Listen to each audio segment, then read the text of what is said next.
শীতের রাত। হুম। সেই কারণেই ফেসবুক লাইভে খুব কম সংখ্যক উত্তীর্ণদের দেখতে পাচ্ছি। 10টা মানে 10টা 5 হয়েছে, অনেকটাই রাত। আমারও কিছু কাজ ছিল, সেই কারণে একটু আসতেও দেরি হয়ে গেছিলো। ফিক্স টাইমও বলতে পারিনি। আহ, আমার কথা শুনতে পাচ্ছেন ঠিকঠাক?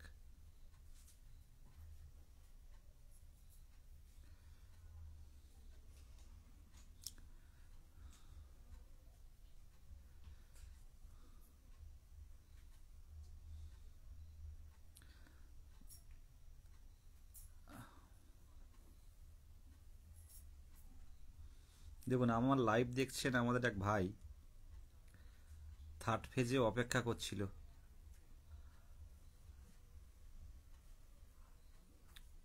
পর্ষদে বারে বারে যেত। থার্ড ফেজের তাদের নাম ছিল, কিন্তু থার্ড ফেজটা যেহেতু হতে প্রায় 2 মাস 3 মাসের হেরফের, ভাই লাইভ দেখছে। তো আমাদের মহিদুল হোসেন ভাই, উনি কিন্তু এখন শিক্ষক।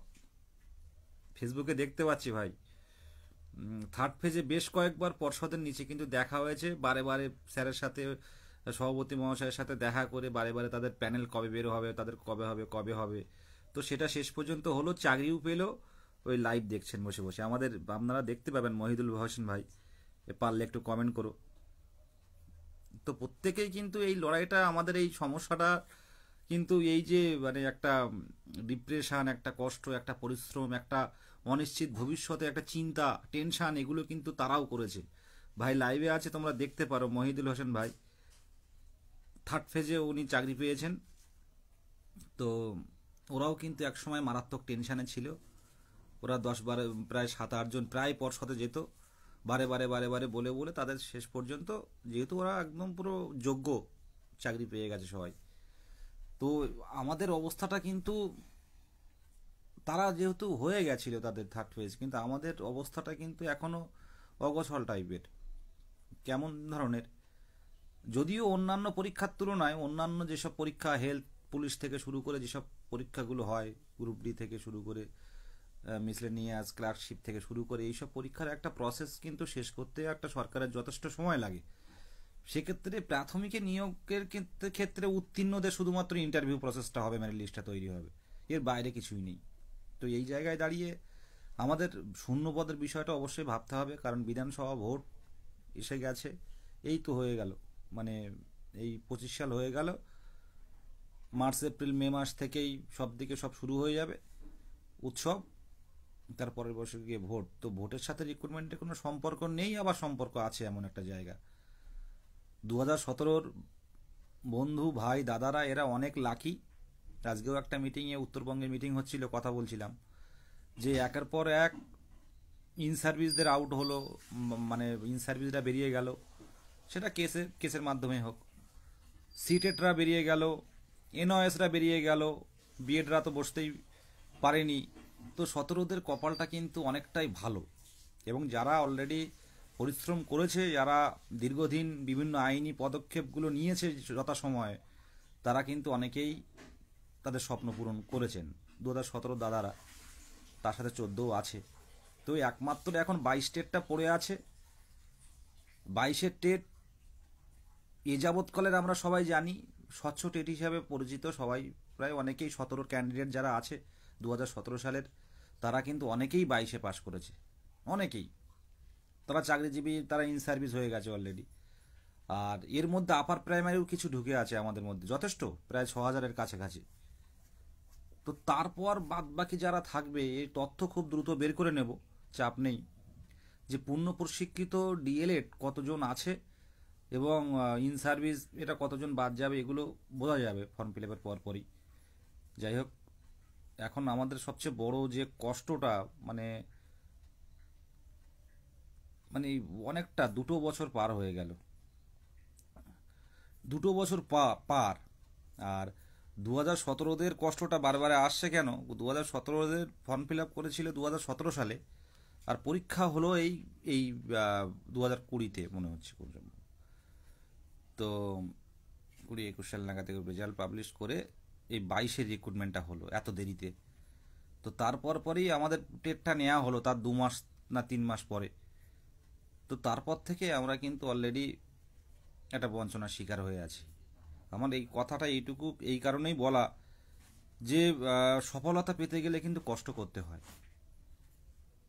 আজকে অনেকেরই আমরা দেখতে পাচ্ছি, মানে সোশ্যাল মিডিয়াতে বা বাড়ির পাশে অনেক 17 ক্যান্ডিডেট তারা চাকরি পেয়েছে, তাদের ভ্যাকান্সিও কিন্তু যথেষ্ট সংখ্যক ছিল।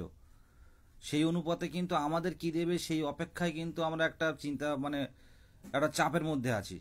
এই মতো অবস্থায় কিন্তু আমাদের একটা একটা বড় সড়ো একটা কিন্তু আন্দোলনের পথে আমরা যাচ্ছি। কারণ আমরা বেশ কয়েকবার মুখ্যমন্ত্রীর হাতেও আমরা চিঠি দিয়েছি, শিক্ষামন্ত্রীর হাতেও দিয়েছি, আর সভাপতি মহাশয়ের কাছে তো প্রায় কতবার গেছি তার কোনো ঠিক নেই। সভাপতি মহাশয়ের একটা কথা, যদি সরকার শূন্য পদ দেয় আমার 3 মাস সময় দেবো, আমি 3 মাসের মধ্যে কমপ্লিট করে দেবো। বলে সন্ধ্যা থেকে, সকাল থেকে সন্ধ্যা পর্যন্ত ইন্টারভিউ হবে। সরকারের দিকটাই আমাদের মেন টার্গেট। সরকারের মানে সদিচ্ছার উপরে নির্ভর করছে সরকারকে কিভাবে তাদের চোখে লাগে, সহানুভূতি আমাদের প্রতি জাগে। সেই কারণেই কিন্তু আমাদের এই আন্দোলন, আমাদের এই ধর্না বলুন, আমাদের এই প্রতিরোধ বলুন, আমাদের এই অভিযান বলুন। 2 তারিখের, মেনলি 2 তারিখের কথা আমি একটাই কথা বলছি প্রত্যেককেই, যারা বোঝার তারা অলরেডি বুঝে গেছেন। সকালে সুভাষ বলছিল বিদেশে একটু লাইভ টাইম না করলে অনেকে বুঝতে পারছে না ব্যাপারগুলো। তো এগুলো অনেকেই বোঝেনি, অনেকেই মনে করে হয়তো আন্দোলন করে হয় না, কিন্তু আমাদের রাজ্যের মুখ্যমন্ত্রী কিন্তু এই আন্দোলনের মাধ্যমেই এসছেন। সিঙ্গুর আন্দোলন, নন্দীগ্রাম আন্দোলন আমরা দেখেছি, এখন বইয়ের পাতাও দেখতে পাচ্ছি। তো যখন বঞ্চনার শিকার হয় একটা একটা পরিবার বা একটা সমাজ, যখন দীর্ঘদিন বঞ্চনার শিকার হয়, তখন আন্দোলন ছাড়া তখন আর কোনো পরিস্থিতি থাকে না। আজ আমরা 26 তারিখে যে আন্দোলনটা করে দেখিয়েছিলাম, আমার মনে হয় এ যাবৎকালে সেরা মিছিল। সরকার কিন্তু শোনেনি, তাই 2 তারিখে বিকাশ ভবন অবরুদ্ধ করতে আমরা যাচ্ছি। Kolkata police, Bidhannagar police, Bidhannagar commissioner police, তাদেরকে অনুরোধ করব, আমার লাইভ প্রত্যেকেই লাইভ ফলো করে, অনেকেই লাইভ ডাউনলোড করেও রাখে। আমি কোনো বিতর্কিত কোনো কথা বলবো না। আমি এই লাইভের মাধ্যমে বলতে চাই বিধাননগর পুলিশ এবং কলকাতা পুলিশকে বা ওয়েস্টবেঙ্গল পুলিশকে, আমাদের মিছিলের বা আমাদের যে বিকাশ ভবন যাচ্ছি আমরা, আমাদের দাবিগুলো এর আগে আপনাদের কাছে পাঠিয়েছি। তো সামনে কিন্তু প্রতিবন্ধী এবং বয়স্ক ভাইয়েরা দাদারা থাকবে, এবং প্রতিবন্ধী আমাদের বোনেরা, প্রতিবন্ধী অনেক ভাইয়েরা থাকবে, দাদারা থাকবে। তো এরা কিন্তু যাচ্ছে, এরা কিন্তু সামনে থাকবে। এদের কোনো ভাবেই যেন তাদের গায়ে যেন কোনো আঘাত না লাগে, এটা কিন্তু পরিষ্কারভাবে জানাচ্ছি, একদম পরিষ্কারভাবে জানাচ্ছি। আমাদের প্রতিবন্ধী অনেক হুইল চেয়ার নিয়ে নামবে, তাদের কিন্তু বিকাশ ভবনের সামনে যেতে দিতে হবে। আমরা এর সাথে কোনো সমঝোতা করব না, কারণ পুলিশের ক্ষমতা নেই আমাদের মুখ্যমন্ত্রীর সাথে দেখা করিয়ে দেওয়ার। আইন আছে দেখা করার, কিন্তু সেই ক্ষমতাটা পুলিশ দেখাতে পারছে না।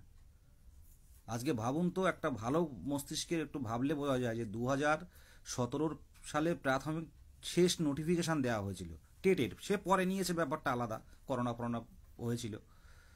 তো তারপর থেকে তো এই 18-20 সেশনে ডিএলরা কোনো টেট দিতে পারেনি।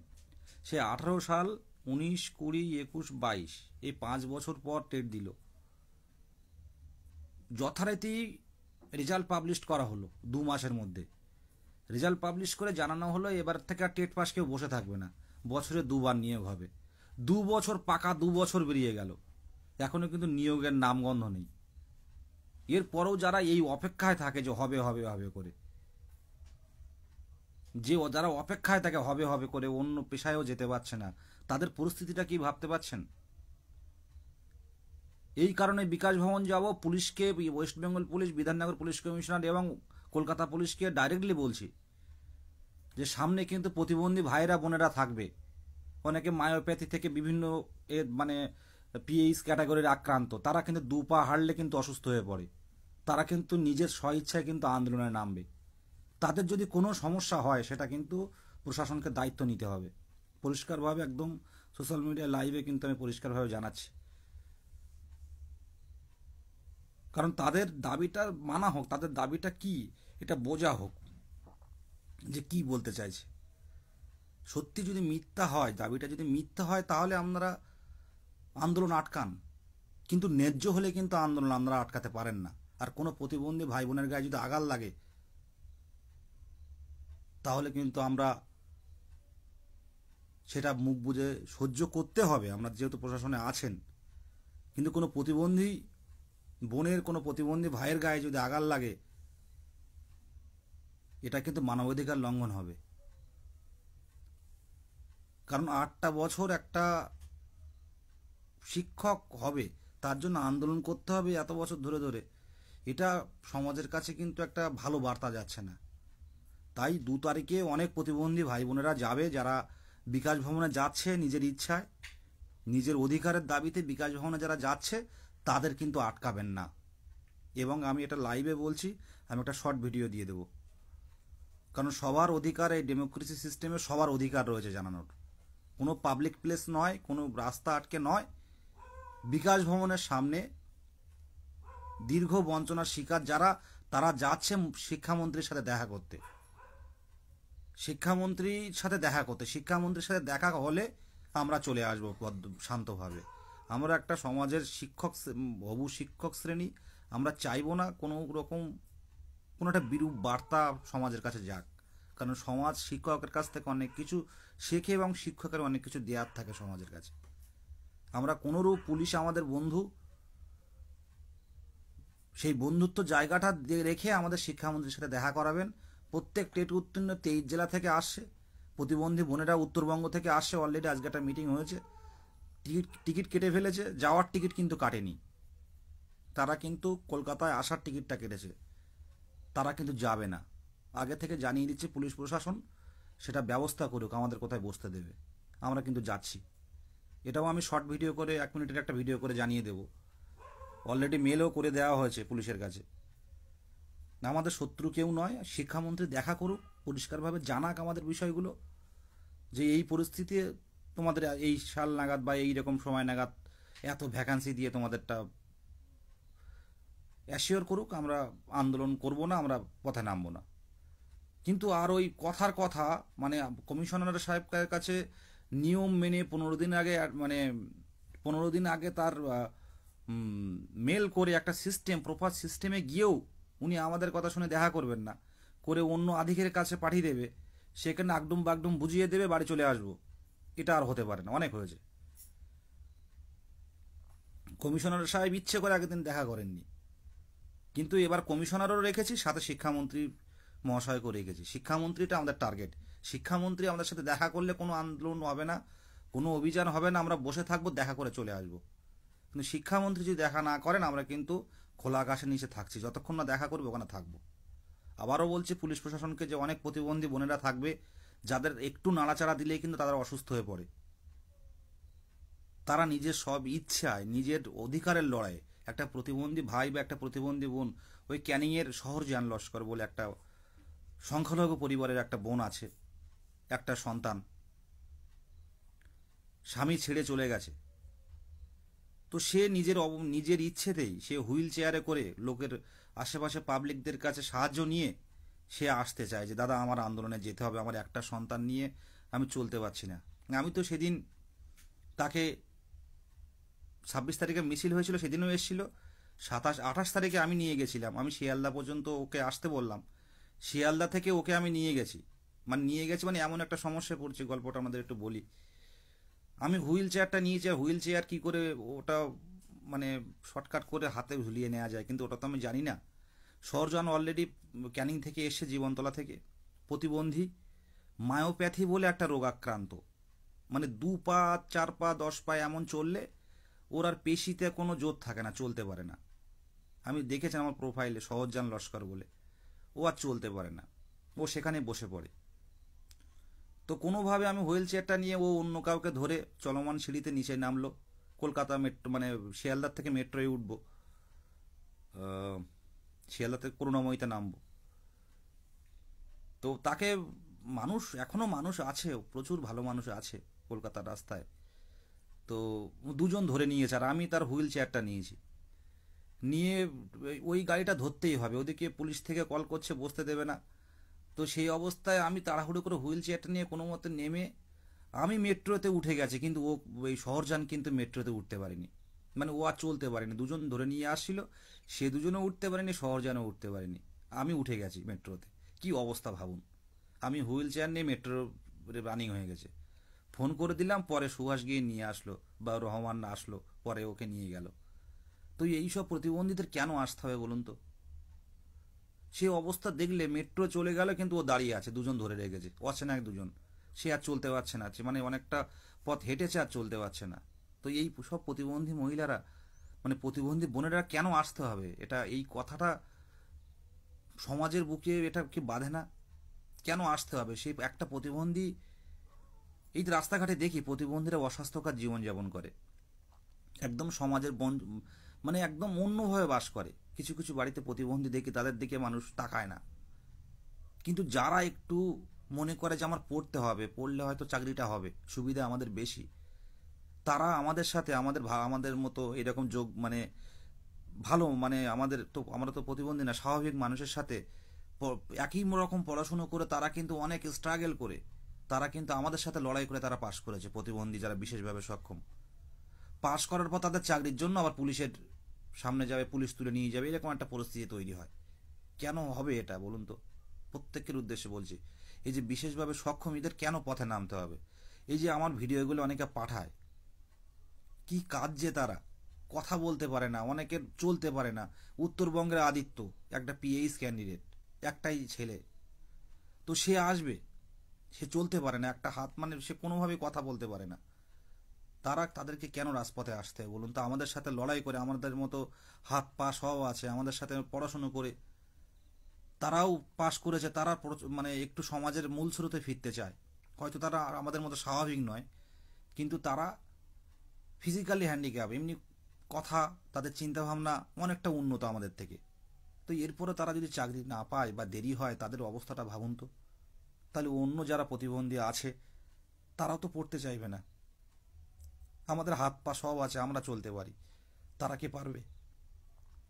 তো এই কষ্টগুলো হয়, আর এদের জন্যই মনে হয় যেন লড়াইটা মানে করি, এবং দায়বদ্ধতাটা আরও বেড়ে যায়। সেই কারণেই বলছিলাম যে একটা উত্তীর্ণ ক্যান্ডিডেট যখন দীর্ঘদিন, আমরা স্বাভাবিক অবস্থায় আছে, এত টেনশন নেই, কিন্তু যারা প্রতিবন্ধী ক্যান্ডিডেট আছে তাদের কথা একটু ভাবুন তো, পরিস্থিতিটা কি অবস্থায় যাচ্ছে। এই একটা অবস্থা, আমি পুলিশকে এটা বারে বারে বলছে, পুলিশ প্রশাসনকে, অনেক প্রতিবন্ধী ক্যান্ডিডেট যাবে, তাদের যদি কোনোভাবে কোনো ধাক্কাধাক্কি বা কোনোভাবে কিছু হয়, সেটা কিন্তু প্রশাসনকে দায়িত্ব নিতে হবে। আমরা কিন্তু ভদ্রভাবে গিয়ে বসবো বিকাশ ভবনের সামনে, এবং শিক্ষামন্ত্রীর দেখা চাইব। এটুকুই বলার, প্রত্যেককে বলবো 2 তারিখে কোনো রাগ অভিমান কোনো কিছুই নয়। পূর্ব বর্ধমান থেকে শুরু করে, পূর্ব মেদিনীপুর থেকে শুরু করে, উত্তরবঙ্গের কোচবিহার থেকে শুরু করে, জলপাইগুড়ি, 2 দিনাজপুর থেকে শুরু করে, মালদা, মুর্শিদাবাদ, বীরভূম থেকে শুরু করে, হাওড়া হুগলি, হাওড়া হুগলি 2 চব্বিশ পরগনা থেকে শুরু করে, মেদিনীপুর, পুরুলিয়া, ঝাড়গ্রাম থেকে শুরু করে, প্রত্যেকের উদ্দেশ্যে বলছি, 2 তারিখে নিজের স্বার্থ রক্ষা, নিজের পরিবারের দিকে তাকিয়ে আসুন। এরপর যত দেরি হবে তত বিভিন্ন আইনি জটিলতায় আটকে যাব। এরা ডিএলএড করছে, অন্যরা ডুয়েল ডিগ্রি করছে, সব রকম একটা জগা খিচুড়ি পরিস্থিতি তৈরি হবে। কারণ একদল রয়েছে যারা নিজেরাও চাকরি পাবে না, অন্যদেরও পেতে দেবে না।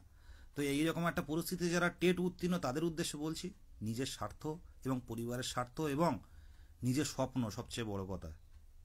60 বছরের একদম শেষ বয়স পর্যন্ত শিক্ষার্থীদের সাথে থাকতে পারবেন, এর থেকে বড় পাওনা কি হতে পারে? আর যারা প্রাথমিকের পেশায় আমরা এসছি, প্রাথমিক শিক্ষা, তারা অ্যাকচুয়ালি মনগুলো ফুলের মতো, কারণ শিশুদের সাথে তারাই থাকতে চায়, যারা শিশুদের মতো, যারা শিশুদের মতোই তারা শিশুদের সাথে থাকতে চায়। আমাদের কিন্তু একটাবার ফিউচার বা এই স্বপ্নপূরণটা হলে কিন্তু অনেকটা বছর, জীবনের শেষ বয়স পর্যন্ত কিন্তু বাচ্চাদের সাথে আমরা থাকতে পারবো। তাই বলবো, লড়াইটা করতে হবে, লড়াইটা আমাদের মুখে মানায় না, একটা হবু শিক্ষকদের মুখে, কিন্তু আমরা বাধ্য হচ্ছি। বিস্তারিত বলবো না।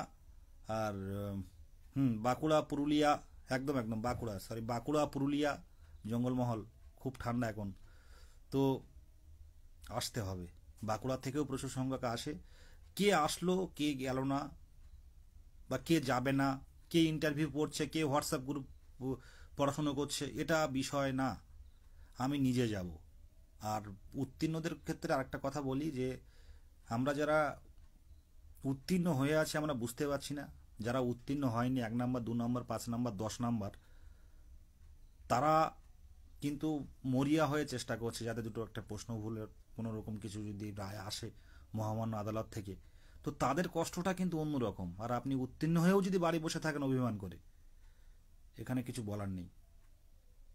এটুকু বলবো, যদি এখন নিয়োগ নোটিফিকেশনটা আনতে পারি তাহলে কিন্তু অনেকটা সুবিধা আছে। যে কোনো রায় কিন্তু তখন বলবৎ হবে যে পরবর্তী রিক্রুটমেন্ট থেকে, নিউ রিক্রুটমেন্টে কিন্তু আসবে না। কিন্তু এখন যদি কোনো বিরূপ রায় আমাদের সামনে চলে আসে আমাদের পক্ষে, যেটা ক্ষতিকর, তাহলে কিন্তু কিচ্ছু করার থাকবে না। কারণ আইনের পথে থাকে, কোর্ট কারোর কথা মেনে চলে না। কোর্ট যেটা সিদ্ধান্ত নেবে, মহামান্য শীর্ষ আদালত সুপ্রিম কোর্ট যারা সিদ্ধান্ত নেবে, সেই ক্ষেত্রে কিন্তু সেই মতোই কিন্তু আমাদের সবার চলতে হবে। তাই বলবো যে এইসব আইনি পদক্ষেপের আগে যদি নোটিফিকেশনটা, আমরা শর্ট নোটিফিকেশনটা নিয়ে আসতে পারি, তাহলে কিন্তু আমরা শেষ হাসিটা হাসতে পারবো। সকলকে শুভরাত্রি জানাই, আর বিস্তারিত বলবো না। হ্যাঁ, প্রত্যেকে আসুন। রিয়া সিংহা, একদম, রিয়া আসতো না, ওর বাড়ি ব্যারাকপুর, ও কিন্তু আন্দোলনে ততটা আসতো না। কিন্তু শুধু বলতে বিদ্যার্থীরা আমরা আন্দোলনে যাব না, আমি হচ্ছে যেভাবে হোক তোমাদের মানে আমাদের তো লড়াই, কিন্তু আমার বাড়ির থেকে যাওয়া খুব প্রবলেম। বাড়ির থেকে যাওয়া, বাড়ির থেকে ছাড়ে না, পড়াশুনো করে কম্পিটিটিভের জন্য, কিন্তু 26 তারিখ হঠাৎ আন্দোলনে গেছে। আমি বললাম, কী ব্যাপার? তা বলছি, বিদেশদা না গিয়ে থাকতে পারলাম না। বললো এটা দীর্ঘদিনের লড়াই, আর কতদিন এভাবে অপেক্ষা করা যায়। তো এখন দেখলাম তাকে আর বলতে হয় না, সে বলছে আন্দোলনে যাব।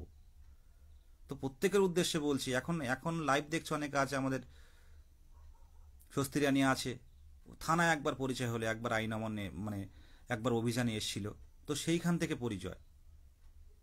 এরা সত্যি কথা বলতে ঐক্যমঞ্চের প্রথম থেকে সম্পদ, মানে প্রত্যেকটা আন্দোলনে যে করে হোক কিন্তু আসে এই বোনেরা, এদের কিন্তু মানে অস্বীকার করার জায়গা নেই। আর যারা এই প্রত্যেকটা আন্দোলনে আসে অনেক প্রতিকূলতা সত্ত্বেও, চাইবো স্বপ্নপূরণটা যেন তাদের আগে হয়, কারণ লড়াইটা কিন্তু তারা করে যাচ্ছে। এটুকুই বলো। শুভরাত্রি, সবাইকে শুভরাত্রি জানাই। আসুন 2 তারিখে, যত মানে সমস্যা থাকুক, প্রত্যেকেরই সমস্যা আছে, প্রত্যেকেরই বাড়িতে প্রতিকূলতা পরিস্থিতি আছে। অনেকের বাবা অসুস্থ, অনেকের বাড়িতে দেখার লোক নেই, অনেকে টিউশনি পড়ায় বা কোনো বেসরকারি কোম্পানিতে কাজ করে। কিন্তু এটুকু বলবো, একটা দিনের জন্য আসুন, 2 তারিখটা আসুন। আমরা অন্তত শিক্ষামন্ত্রীর কাছ থেকে আমরা শর্ট নোটিফিকেশনটা বের করে নিয়ে আসি। এটা সম্ভব, গণতান্ত্রিক পদ্ধতিতে এটা সম্ভব। শুভরাত্রি প্রত্যেকে, গুড নাইট।